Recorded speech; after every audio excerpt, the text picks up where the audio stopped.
cable is connected here.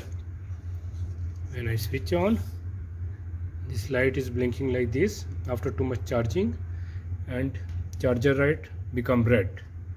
And if you catch here, it's never get hot, always cold. You can see power is connected, this connected, this blinking.